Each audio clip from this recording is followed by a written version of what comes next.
भागवत महापुराण कथा आरंभ की और जिस समय कथा आरंभ हुई तो सभी ऋषि मुनि सभी देवी देवता वहां पर आकर विराजमान हो गए।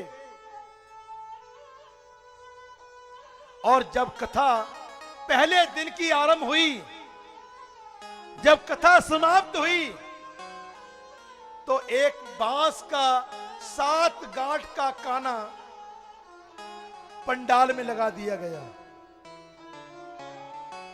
और जैसे ही पहले दिन की कथा समाप्त हुई तो वो बांस की एक गांठ फट गई। दूसरे दिन कथा समाप्त हुई, दूसरी गांठ फट गई। तीसरे दिन समाप्त हुई, तीसरी गांठ फट गई। ऐसे करते करते वो 7 दिन में उसकी मुक्ति हो गई। 7 दिन में उसकी मुक्ति हो गई। भगवान विष्णु के गण स्वयं उसे लेने के लिए आ गए।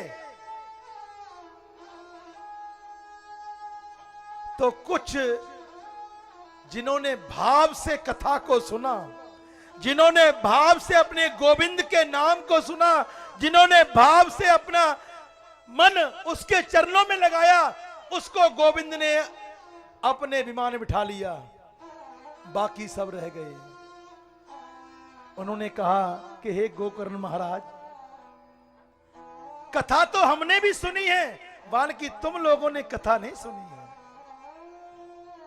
तुम थे तो पंडाल में ही, तुम आए तो कथा सुनने के लिए ही, लेकिन तुम्हारी आत्मा कहीं और भटक रही थी, तुम्हारा मन कहीं और भटक रहा था, तुम्हारा मन कथा सुनने में नहीं था।